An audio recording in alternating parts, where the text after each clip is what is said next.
we're going to dabble in a little bit of death metal here, even though I don't really even consider this album a death metal album from my standards, but I guess it is. I think like we had discovered, I don't remember the first Earache Records band that we discovered. We were buying anything by, an Earache Records at that point. Yep. And I picked up a record, it was the cassette and it was not this version, it was the gory gore cover, Yeah. but, Carcass Symphonies of Sickness. So this was the cassette Yeah. more or less album cover that I had, which was just a Right. bunch of medical gory pictures that were Autopsy real stuff and or yeah, whatever. autopsy pictures and stuff. Yeah. I had no idea what the fuck I was buying when I bought this record. Let's be clear. Like I thought it was like, we kind of knew what death metal was. We kind of like knew Earache Records was putting out some weird shit and it was from overseas. And I remember buying this cassette. I remember I was the one who bought it. We all of us were taking our turns into like who had a little bit of cash on us and Right. who had $10 to buy a cassette of something. And I just remember like us playing it and I think it went over all of our heads. I remember looking at this album as a challenge. I specifically remember at my parents' house going back to my bedroom, putting this on my headphones, staring at the lyric sheet on my cassette and studying this album. Like to me, you and I've talked about like kind of said over the years, I'm like, I don't want to like something. I feel that's a legitimate excuse. Like I'm totally comfortable with just saying I don't want to like something and Yeah. dismissing it. Like I think that's totally fair. And like I heard this and it didn't make sense to me, but I wanted to like it. And I wanted to like it. I remember trying to follow along in the lyrics and I couldn't even follow along. Like I kept Hard, yeah. trying and I couldn't follow along. And I had never experienced that in my life. So this was probably the first album that I ever had where I was like it blew my mind that like I had a lyric sheet in front of me, the song was playing, and I couldn't fucking follow it. Like I like I had to try. I was like I listened to it 5 times to be able to follow the lyrics on this song. And that is not my judgment of the album. That was just kind of my introduction. I truly think this is a wonderful album. But I think this album is a lot like Necroticism. I think there are a lot of It's songs that so are really, really close to it, and I they would just say didn't. I would say riff wise, if you broke it down, it's just that again, we're going to talk about production in a minute. I'll Mhm. bring it up if you don't bring it up. No, yeah, you're right. It's so different. I just wanted to include this album because I had never heard anything like it. I just like it was so cool. And once like I finally like the fifth listen where it started to click and you started hearing the riffs and you started hearing it wasn't what I learned with that album is you didn't have to understand the lyrics, you could like get the lyric patterns. It's And kind the of cool that multiple way. vocal types Yeah. that in No, the and album is crazy. we can talk about Carcass at a later date. I love Heartwork and Swan Song, but Right. they're not symphonies. Not even They're close. not necroticism. I think No. I think Symphonies is really kind of a sister album to necroticism. I think they really go together really well.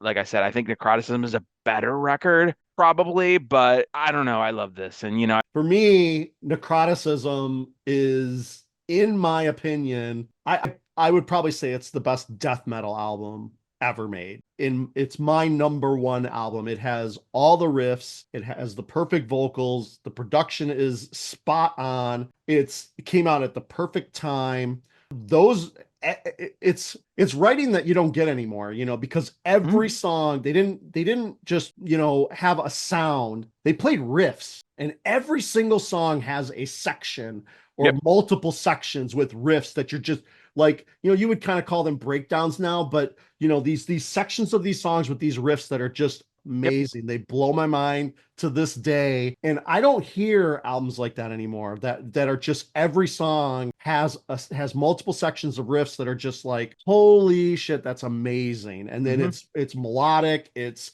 memorable, it's not buried in a mix, and it's just perfect. Yeah. But that's talking about necroticism. None We're of them talking about touched it, symphonies but here. That's it. We're talking about symphonies here, all right, which, Symphonies of you Sickness. know, I never owned it. I borrowed it from you, so I never had the experience of being able to sit there with the lyrics for days and days and days. Because what we would do back then is one of us would buy a cassette, and then we'd all yep, trade it and record yep, it. And if it was one that we all really, really liked, maybe somebody, eventually we would all uh-huh, have it. That album, it's so dirty and yep, gross and disgusting yep, sounding. yep, yep.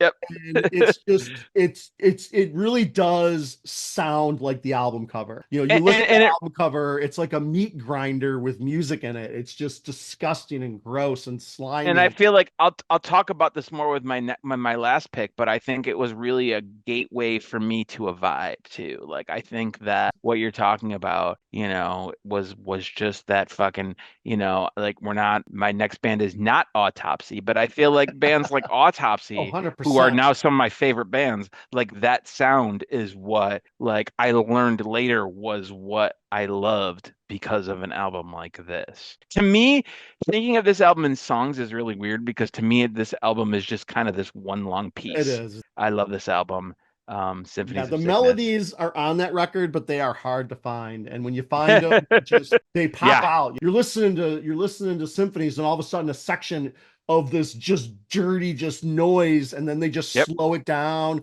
or they throw violins in or something, and you're just like, what the fuck is going on? It was an interesting time because, discovering death metal was such an interesting thing for us because we were there when it was happening. It was like new to everybody at the time, And we genre. had talked about that, and I think the reason that I was like I decided to plug this in as opposed to some other straight up pure death metal albums that I decided not to include in this list Yeah, is because I guess I like yeah, like sure, I guess it's death metal, but for me in my mind, to me this just kind of existed all on its own island. Like kind of did. I Yeah, never really thought of wouldn't Carcass as a disagree. death metal band. Carcass is just Carcass. And, Right.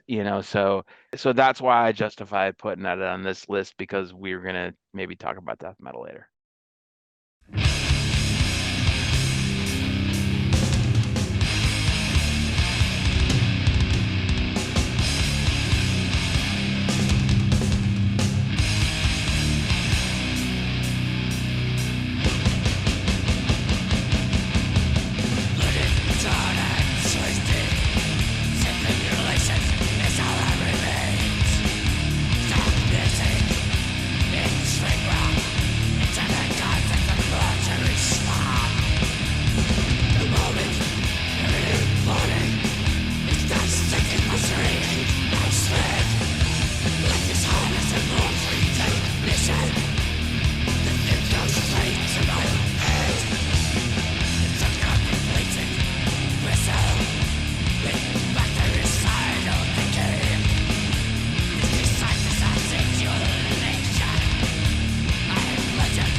Right. So what's up, y'all? What's next? All right. So a band or an artist that, again, another artist that I think lives on his own island of music, inspired by Black Sabbath and Uriah Heep, is, Kim Bendix Peterson, also known as King Diamond. And again, Headbangers Ball is responsible for this. Similar to Creator and Milla, I had to, close my eyes and listen to this and be like, can I listen to music where the singer, sounds like King Diamond? I mean, is it possible for me to love this album? Is it possible for me to like this album, let alone love it, right? King Diamond is one of my favorite artists of all time. Now, I mean, I love King Diamond, and them Welcome Home, the video for that was, my first time hearing that. I believe Adam Curry played it, but then I think within a couple weeks, King Diamond came on Headbangers Ball, hosted it, and just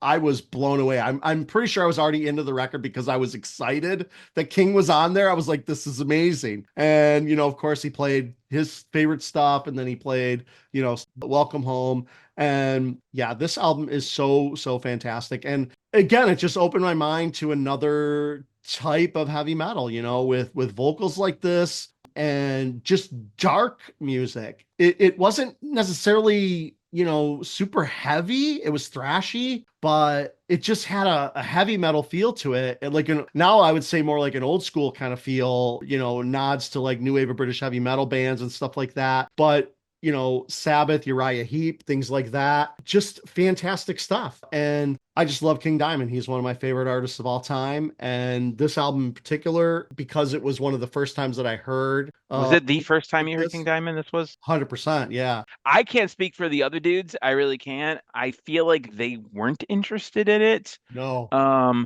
You and I, kind of early on in that group of friends kind of had a little mini bond between us. And I remember probably the first night I spent the night at your house when you were living in your grandma's basement. Right. There was those two couches down there, and we would just crash on those couches. You didn't even have a bed back then. No. And I still sleep on the couch sometimes.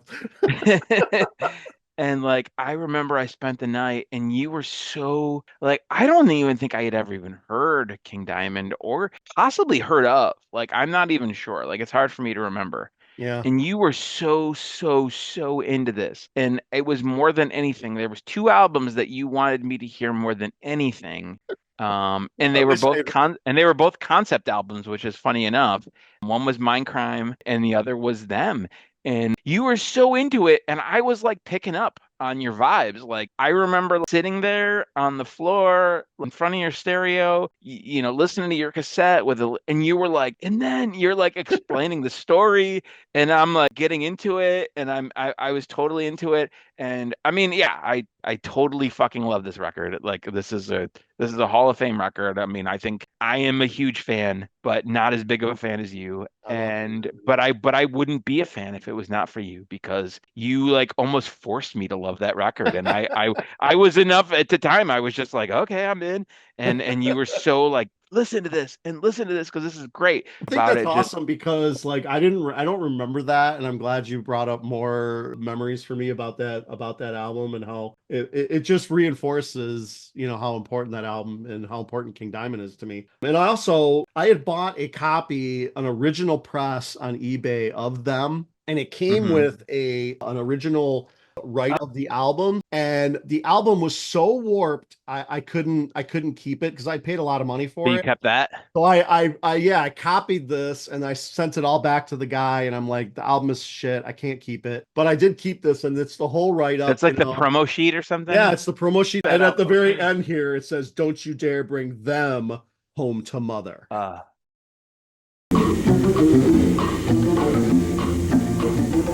Good evening, all you metal vampires out there. I'm King Diamond. I'm gonna host the show here on the Headbangers Ball for the next couple of hours.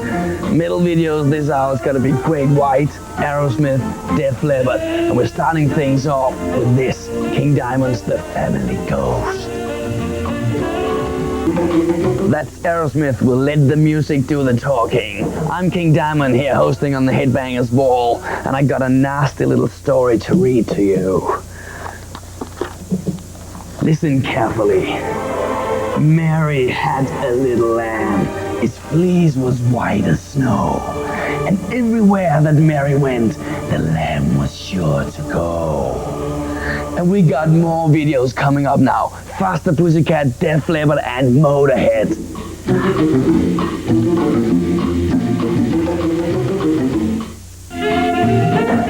Hello, I'm King Diamond hosting the Headbangers Ball here on MTV. Right now we got tour dates coming up for Def Leppard for their upcoming American tour for the first time.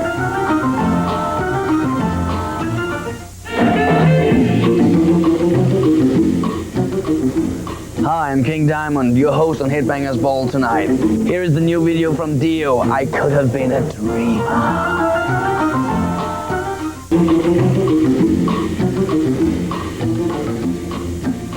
King Diamond, your host on the Headbangers Ball tonight.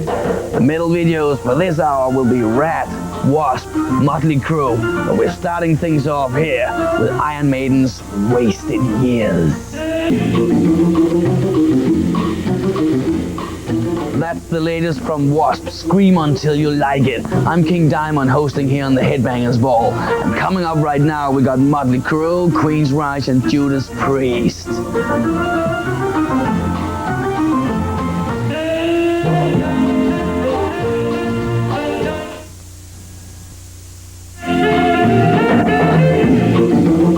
And right now we got tour dates upcoming for Motley Crue, and be sure to watch out for their support act, Whitesnake.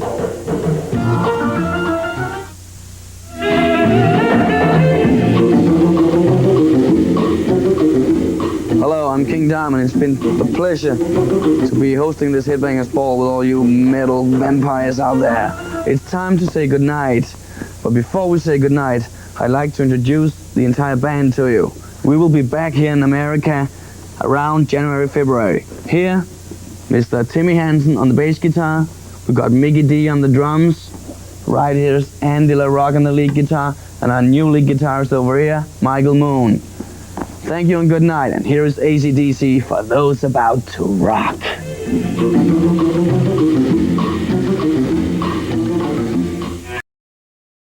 All right, so for my last one, so this one is kind of going back a little bit. I think the first Destruction album I ever heard was Live Without Sense. That was the first time I heard it. I remember Brian used to drive around in his car with his boombox. Would Yeah, play it totally. on his boombox in the car. I don't know if he had a cassette player in the car or not, but he would play it on No, early on he did not. Yeah. And we listened to that a lot. And I want to say a year or two had gone by. We're probably at this point talking like 90, 91. And I was at Record Time. Excellent, awesome, now closed, long closed record store in Roseville, Michigan that, you and I cut our teeth on. And I was flipping through the metal section at Record Time and it was like, oh, Destruction. And it was something older and it was like a $4 record that was this. And I saw this album cover. Like I want to look at this album cover for a second. The font is fucking ridiculous. Like it's just this like plain font, Destruction, Sentence of Death. This album cover. I looked at this and I thought immediately, that's cool. Now, Right. so this is the Metal Blade version of this. The noise version of this that came out in Europe has a different album cover, which post editing you can put up right now. Okay. It's there. And which is something that's even goofier looking than this one, maybe. This album hit me in such an incredible way. It was so raw. It was like, I don't think I knew the term, like there wasn't a genre of like blackened thrash maybe Right. at the time, but like that's what this was. And it's an EP. It's not even a full album.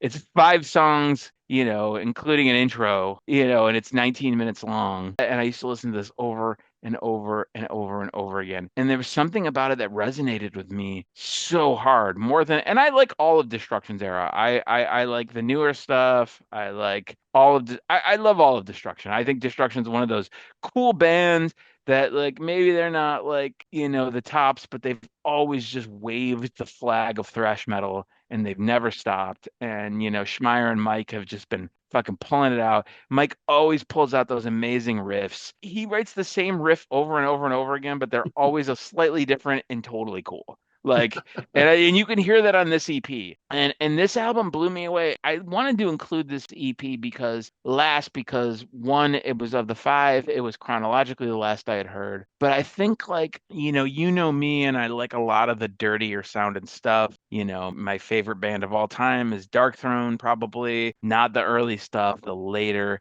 just dirty, shitty sounding stuff. And like, I've talked about with you about like, you just can't bottle that like first record. It's the uncopyable format. Like every band that tries to recreate that first album, I laugh at them because you can't. And I would give an honorable mention to Infernal Overkill. Infernal Overkill is really more or less the same as this, I feel. We were talking about this video and I realized I was going to put this on there. I've probably listened to this like 3 or 4 times in the last week because I just kept listening to it over and over again because I just got so excited about it. I don't know how familiar you are with this. I never see. No, I'm not that familiar with like, that album at all. Total Disaster and Mad Butcher are probably the songs that I'm most familiar with. But yeah, Destruction was a band that I had zero knowledge of when I met you guys. They were never on Headbangers Ball as far as I know. So I had never seen anything prior to meeting you guys. I'm pretty sure the day that Brian came over to pick me up for like probably the first time, you and him came and picked me up, to hang out or whatever, after we met at high school.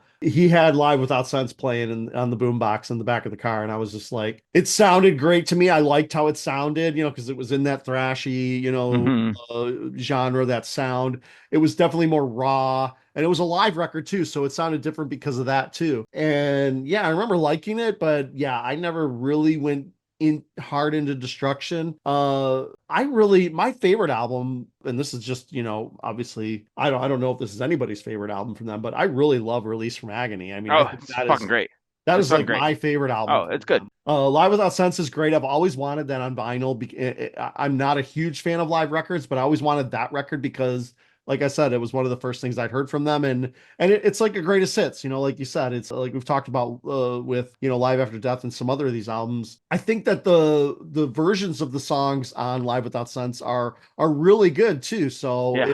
It really is a good Start Here record, honestly speaking. Oh, I would agree. Yeah. Last thing I'll say about this before, we play Total Disaster, I just think Schmeier's vocals are just incredible on this. Not only are the riffs incredible, but it's just so raw and young and just like you just can't bottle that shit.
All right. Well, my last album that I'm going to pick, this kind of goes back to, this is pre-Carcass, but this is kind of like a time where, we were discovering bands and we were kind of putting together that not only did we need to look for bands, but we needed to look for labels, record labels that had certain bands on them that we liked, and we would just kind of buy everything on that record label and hope that it was good. People And don't understand what it was like before the internet, man. yeah, like the you can blind buy now, but you have to do it on purpose. Back then, you really had no choice but to blind buy. There was no way, unless you had friends that already bought it and they blind bought it. You had a description of music from a magazine article, potentially, or you just had, oh, this is a band I haven't heard of on Road Racer Records. I have a bunch of records, a bunch of bands on Road Racer Records at home that I love. I haven't heard of this band yet. Maybe I saw the, advertisement in the magazine, and I'm pretty sure that's what happened when I went to Harmony House one day and I saw Alice in Hell on cassette. I remember going to Harmony House sometimes on my own, and I would just stare at the metal section, which was probably maybe 100, 200 cassettes. It wasn't a big section. And there was stuff on Roadrunner Records, Metal Blade, Earache. We bought a lot of stuff from there. And the reason I'm picking this album as a Metal Journey album, because it's one of the first albums that I remember completely 100% blind buying, not knowing anything about it except it was on Roadrunner Records. That was the only thing that I knew about this album when I bought it. We didn't even know, or I didn't even know at the time, that they were going to be opening for Testament and Wrathchild. I think we were really surprised by that. I don't remember if I was the only one who really liked this album at first at the time. I don't remember introducing this to you and what you thought of it. Because like I said before, we would, definitely buy stuff and play stuff for each other all the time. We were definitely more, I wouldn't say experimental, but we were willing to be more open-minded about a lot of different bands that we were buying and getting into. That was my first concert ever. Yes. By the way. So I don't remember, was that did they open the show or were they the second? No, they opened. Who opened Wrathchild? Annihilator opened. So this is literally the first band I've ever seen live. So so I can say that for a fact. Okay, so this is cool. So this is kind of a first for you as well, a metal journey for both of us then in a way. But yeah, this was a band that I just remember being a 100% blind buy, and I would say it was kind of successful. I was like, yeah, this is really cool. But Annihilator was one of the first blind buys, because I think up to that point, I wasn't even Creator. I didn't risk buying that before hearing it. I heard Betrayer before I bought it. King Diamond, I heard Welcome Home before I bought it. Dokken, I heard Dream Warriors before I bought it. Everything I had heard before I bought, and blind buys were starting to be a thing. And it was, I was much poorer than you guys were at the time. So my money was like, I would get like $20 every 2 weeks, and that would be like 1 or 2 albums, maybe, probably one, and some food at Macomb Mall. Yeah. Or Taco Bell or something. So I really took my time when I would pick stuff out of the bin, especially at Harmony House, because they were more expensive, I remember, than Record Time. And yeah, I picked this album because it was the beginning of blind buys for us. And yeah, then going to the concert was fun, I remember. So the story of Royal Oak Music Theater and of this show, and of being our first show, we had no fucking clue. We were kind of scared going to the show. We were like, man, this is going to be crazy. It's going to be violent, and we're going to get hurt. Stories. Yep. And we need to be careful. We need to protect each other and stuff like that. We came up with plans and stuff, we're going to go in together if we go into the pit and all this stuff. We get there and there's chairs everywhere, like seats, like bolted into the floor. And we remember going there. I don't think that we cared that much. I think we thought, oh, cool. We're going to be safe. We thought that was normal. We thought that was normal. Like, we're going to be fine. But remember everybody around us being totally pissed. To your point, we had no idea. And everyone was complaining. I remember Chuck complaining, was like, fuck this place. And we were like, yeah. But we didn't no idea why. We were like, this seems cool. No. We were totally happy. I'm remembering now that I think you, Brian, and Dave had tickets together, and I had one ticket separate, because I remember when Annihilator came on, I was on the left side. I was with you.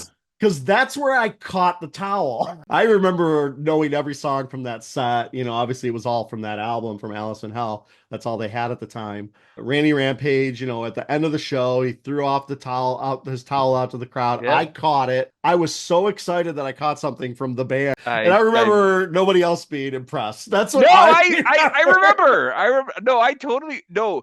I like you maybe say we weren't impressed, but I 100% to this day before you even said it remembered. Like, oh yeah, he got the Randy Rampage towel. Like I totally remember that. Somehow I ended up moving over by you guys and we ended up standing on the chairs. I think they allowed everybody to stand on the chairs at some point. Probably when Testament came on, they probably just couldn't get everybody to sit down. So they were just like, fuck it. That was my first concert, and that was maybe your first club show. Like I think you had gone to arena shows before that, and I had never been to an arena show, and that was like our first club show. And it was a big really deal. cool. I mean, I think we had to get the tickets on our own. I don't think anybody really helped us figure that stuff out. I definitely called that my first concert. Yeah. Only because it was on us. It was me and my friends seeing something that we wanted to see. Really and wanted it was to see, all like it was our doing. So the problem with this band, and this has always been my bit on Annihilator, like I have followed Annihilator over the years. You know, I saw them on this tour. We saw them the Never Neverland tour. That was a funny show, which is a whole story, weird story on its own. Very weird story. And you know, I followed them over the years. I would occasionally pick up a CD by his. I just think that like Jeff Waters is kind of a clown, is what I think. And I think this guy, I think it's a tragedy because I think this is a dude more than any other guy in the history of metal who really needed a good songwriting partner. I don't know what he did before that album with his demos to make him powerful enough for labels to give him pure creative control. He produced these albums, he recorded these albums, he wrote everything, and I think they generally are not good. And that's my problem with this. Like, I'll not disagree with you about later Annihilator and pretty much everything after Alice in Hell, but Alice in Hell is a good record. I think it's a good record. It's not the best thrash album or anything like that. It's definitely not top tier. It's a BC level band, BC level album, but I think it's very listenable and it's a fun record. I actually like Randy Rampage's vocals more than Corbin Farr. I don't like Never Neverland. I really don't like that album. I have it. I don't even know if I've listened to it yet. But you're right about everything after this album with Annihilator. It's not great stuff. It's a bummer because I do really think Waters is super talented.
was fun. That was super fun. I like that. I was thankful that I knew all. You showed me your 5 records, and I was like, oh yeah, I know those records. A few of them I refreshed my memory in, but I totally knew all 5 of those. So it was good. I think like you and I, like our journey may have been are different, but like they intersected so often that I think that like this is cool. And I think we could do a similar thing in other genres and eras that were close to there. Yeah, I think so too. Yeah, our journeys were definitely, especially in high school, where we were very, very close. Our musical tastes were very, very similar until after high school. You know, when you went to college and I went away, and then I came back and you were still in college. You discovered a lot of different stuff that you turned me on to. Like I never would have discovered half the music that I got into in the mid 90s and stuff if it wasn't for you. So, but yeah, our early days of thrash metal and death metal, we were right on the same page For the 99% most of the part, yeah. time. Totally, totally, totally. Yeah. And even at the time, we both liked Annihilator. Yeah, no, you're right. Yeah. I tried, man. I listened to this album today and I was like, fuck, man, I still don't like this. I just have it is nostalgia for me. I mean, there are albums that I just can't unlike for whatever reason. It's just the way it is. All right. Well, this is our metal journey. This might have been a very long video. I don't know how long it's gonna end up being, but Yeah, sorry. no problem. All right. So thank you, like, subscribe. I hope you guys enjoyed it. Anybody who watched, and we'll do another video in the future.